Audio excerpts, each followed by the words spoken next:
This is a video of the aftermath of a strike in the al-Shati refugee camp in Gaza. According to journalists working for CNN, the attack came during intense Israeli bombing Sunday night. The IDF has not commented on the incident.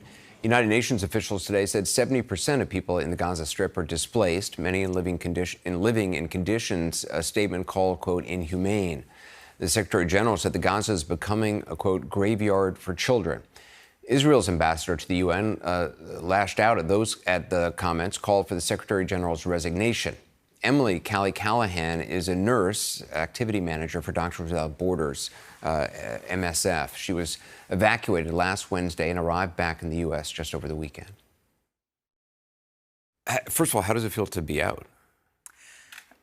A lot of people keep asking me that, and I really don't have a good answer.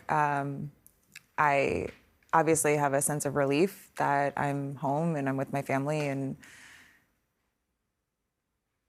feel safe for the first time in 26 days. And I'm having a really hard time finding any joy in any of it because me being safe is the result of having to leave people behind. People watching this have seen images from Gaza. They've seen the hospital images. They've seen the horror of children dead, day after day after day after day. I mean, they've seen all the images. But to actually be there and to experience it, you're experiencing all these things which a camera can never capture. So could you just talk a little bit about when you close your eyes at night, what is it you think about now? I think the answer to that question, I think I'll start at KYTC, which was, we were relocated about 5 times over the course of 26 days due to security concerns. And one of the places we wound up was the Khan Yunis training center. We call it KYTC. That's when people had evacuated to the south. So you were in the south of Gaza at that point. Yes, when we went to below Wadi Gaza line. And there were, by the time we left there were 35,000 internally displaced people living alongside us. There were children with just massive burns down their faces, down their necks, all over their limbs. And because the hospitals are so overwhelmed, they are being discharged immediately after, and they're being discharged to these camps with no access to running water. There's 50,000 people at that camp now and 4 toilets. They're given 2 hours of water every 12 hours. There's 4 toilets for 50,000 people. Yes. And that's where we were living too. And they have these fresh, open burns and wounds and partial amputations that are just walking around these conditions. And parents are bringing their children to us going, please, can you help? Please, can you help? And we have no supplies. When in situations where there are tens of thousands of people and it is a war and people can't feed their kids, things get strange very fast and things get tough very, very fast and people turn on each other. You saw that up close. At KYTC, the reason we had to leave was because we were starting to be harassed. Desperate people who are losing loved ones right and left are angry. And they would point at me and scream American walking past. And at that point, we had no idea what was coming in the next few days. And they would yell things in Hebrew to see if we were Israeli. They accused our national staff of either being traitors or said, you're pretending to be Arab. We know that you're just pretending to be Arab. Stop lying to us. And our staff had to defend themselves. And we said to them over and over again, you don't have to stay. We understand if you want to leave us. And they said, you are family too, and we're not going anywhere. Your staff, the Palestinians who work for MSF, or Doctors Without Borders, were concerned about your safety. We would have died within a week without them. They are the only reason we are alive. It's incredible that this took so long to get Americans, sick people, start to move through that Rafah border crossing. It's inexplicable. And we were desperate. We did a calorie count at one point based on our supplies and figured out that if all of us, there's 50 people with us living in a parking lot now, only ate 700 calories a day. If that's all we had 2 days of food left, and that's it. And our national staff took off. We had no cell service at that point, so we had no idea what had happened to them. There's bombs going off all around us because there's no safe place in Gaza. Even getting through that Rafah border crossing, what was that like?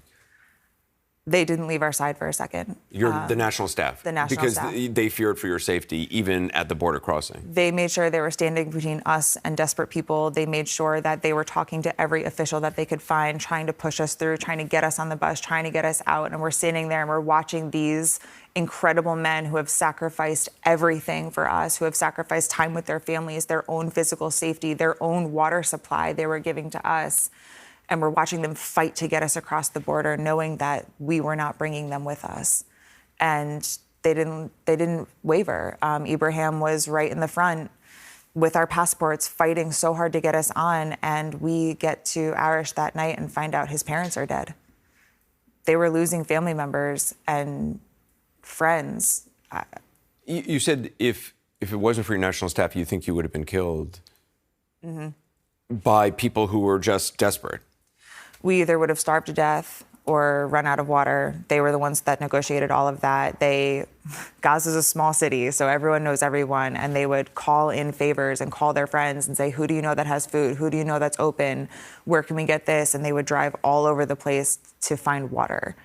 And when we ran out of bottled water in Gaza, they were the ones that were able to figure out that the water truck was coming here at these times, and oh, I know this guy has a grocery store and they still have power sometimes. I think I can probably get something from them. Like when I say we would have starved to death without them, I'm not exaggerating. And in the moments of absolute desperation of civilians, they were steadfast and calm and just talked to them and said, these people are also in the same boat that you are. They have no supplies. They also have no food and water. They are also sleeping outside on the concrete, and did it in such a beautiful way that they were able to talk them down with love and kindness. There was no violence in their heart, and it calmed everyone around them down as well. Would you go back to Gaza? In a heartbeat. In an absolute heartbeat. My heart is in Gaza. It will stay in Gaza. The Palestinian people that I worked with, both our national staff in the office as well as my staff at Indonesia Hospital, were some of the most incredible people I've ever met in my life. When everything went off and we got the notice to move south of Wadi Gaza, I was texting my nurses at Indonesia Hospital, and I said, we lost a nurse weekend one. He was killed when the ambulance outside the hospital was blown up. And I was texting them when we got the evacuation orders, and I said, did any of you move south? Did any of you get out? Like, are any of you coming down this way? And the only answer I got was, this is our community, this is our family, these are our friends. If they're gonna kill us, we're gonna die saving as many people as we can. And I said, if I can ever have an ounce of the heart that you have, I will die a happy person. They were incredible. I would like to send out a reminder that there are civilians seeking shelter there, and that my doctors and nurses didn't leave out of loyalty to their community. And I know that there is an idea being pushed right now that anyone that stayed behind is going to be considered some kind of a threat. And I want to remind people that the people that stayed behind are heroes. The people that stayed behind they know they're gonna die, and they're choosing to stay behind anyway. You're talking about doctors, nurses in the hospital? I wake up every morning and I send out a text message and I ask, are you alive? And every night before I go to sleep, I send another message and says, are you alive? Well, Kelly, thank you so much for your time. Thank you.